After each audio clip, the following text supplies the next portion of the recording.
Hello, ladies and gentlemen. Welcome to the backstory. If you are new here, kindly hit that subscribe button and the notification bell down below so that you can be notified when we post a new video.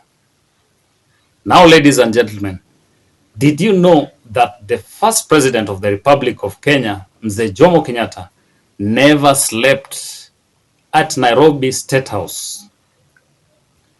And did you know that MZEE JOMO Kenyatta, for the 15 years that he served as the president of Kenya, only flew once outside the country? And did you know that Mzee's motorcade was driven at only 40 kilometers per hour? If you didn't know about that, in this video, I will tell you why Mzee did not sleep at State House, Nairobi. He did not fly outside the country, and why he ordered that his motorcade could only go at 40 kilometers per hour. So stay tuned. Harambee! Na mashamba yetu harambee! Na mifugo yetu harambee! Na serikali yetu tukufu harambee! Now, ladies and gentlemen, Mzee Jomo Kenyatta was a very strong man.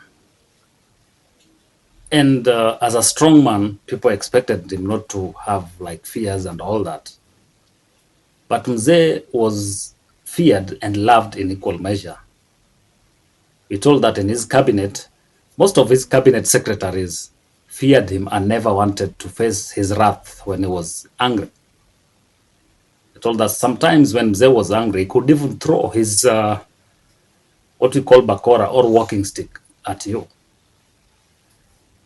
So it's so disturbing why Mzee feared sleeping at State House and feared flying. So Mzee had 3 fears, or let me say 4. The first one is what we call aviophobia. Aviophobia is the fear of flying. So Mzee Kenyatta, in his 15 years of service as the president of the Republic of Kenya, only flew out of the country once. But he had flown to like 4 different countries. That is before he became the president. That was when he was the prime minister. So he became the prime minister first, then became the president. So when he was the prime minister, he flew to 4 different countries. But after becoming the president, he only flew to Ethiopia, where he had gone to see his friend. When asked why he feared flying, Mzee told some of his closest friends that he developed that fear when he was captured by the colonialists and airlifted to Kapenguria for detention.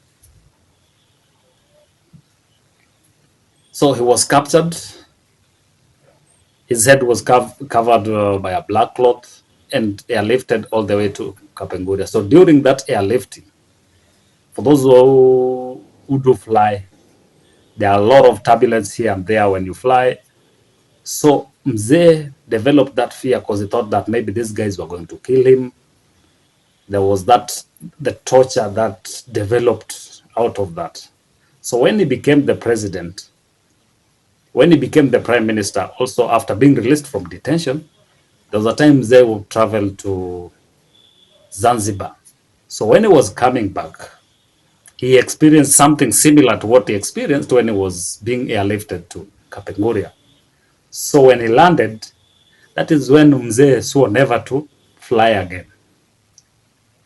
Those who are close to him say that he said a lot of unprintable words to the pilot then.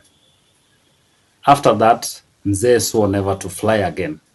And for the 15 years that he served as the president of Kenya, Mzee only flew once. The second phobia that Mzee had, some people call it superstition, was that Mzee slept only once at Nairobi State House. And the main reason why Mzee never slept at Nairobi State House was because Mzee had the fear for crickets and frogs. So he used to say that State House Nairobi was full of ghosts of the white men who colonized Kenya. So whenever he was at State House and then he could hear frogs and crickets making loud noise at night, Mzee thought that it was being haunted, or the place was somehow haunted. A story is told of a day that Mzee slept at State House up to around midnight. So at midnight, the cockroaches and the crickets and the frogs started to make a lot of noise. Mzee ordered the commander then to go out, get some police officers, get out and look for the frogs and the crickets that were making a lot of noise within that vicinity, because they felt like those were ghosts who were looking for him. So he did not even spend the whole night at State House. He had to be driven all the way to Ichaweri. And mind you, Mzee could not take a chopper to his rural home, so they had to drive him every day. When he was in Nairobi, he had to be driven all the way to his rural home. The third phobia was the phobia for heights. Mzee Kenyatta never took a lift. He feared taking lifts to the upper floors. And we told that he ordered that his office be on the second floor. His office at Arambe House was always at the second floor, on the second floor, sorry. And he used to access that office using the staircases. So one day, while he was in Mombasa, Mzee was to sign some documents. He refused and ordered the first lady, then Mama Ngina Kenyatta, to go and sign those documents on his behalf. But Mama Ngina, being the wise lady and the first lady, went, picked the documents and brought them downstairs for Mzee to sign. So that is the second phobia that Mzee had, which is the phobia for heights or lifts, which we call, for lifts is called claustrophobia. Heights, I'm not very sure. Then the third phobia that Mzee had was the phobia for speed. Mzee Jomo Kenyatta didn't love speeding cars. And that is why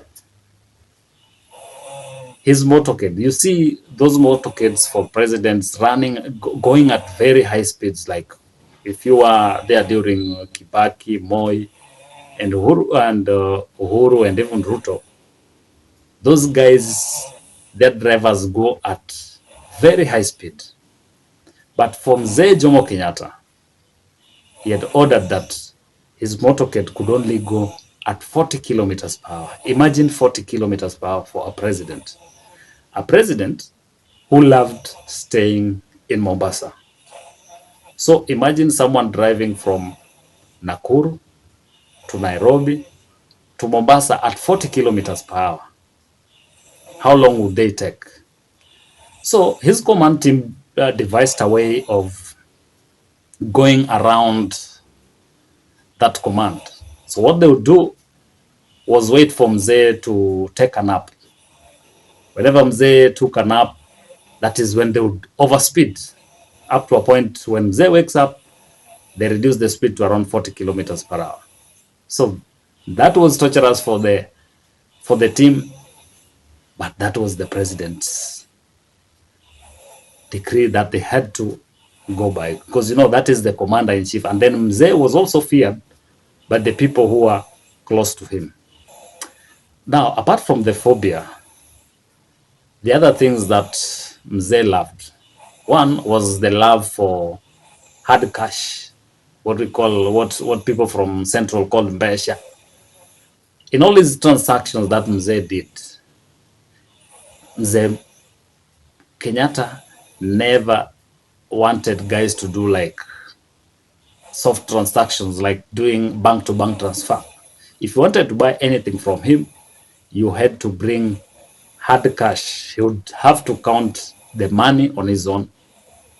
That is when he would then go to the bank and deposit that cash. The other thing that he loved most was love for nyama choma. They say Mzee loved his nyama choma, even though he had some medical condition that did not warrant him to take nyama choma. He was advised by his doctors not to take nyama choma. But Mzee defied all that and said that he'd taken a lot of sukuma wiki, a lot of cabbages, a lot of vegetables when he was detained for like 7 years, every day taking sukuma wiki, every day taking cabbages. So when he was released from detention, Mzee swore never to take sukuma wiki. So on a daily basis, he had to take nyama choma laced with a little bit of herbs or vegetables. That was Mzee Kenyatta for you. That's it from us, ladies and gentlemen. If you have any story that you would want us to follow up on, kindly reach us by commenting on the video down below or reaching us on our social media platforms, and we'll get back to you. Until next time, ciao.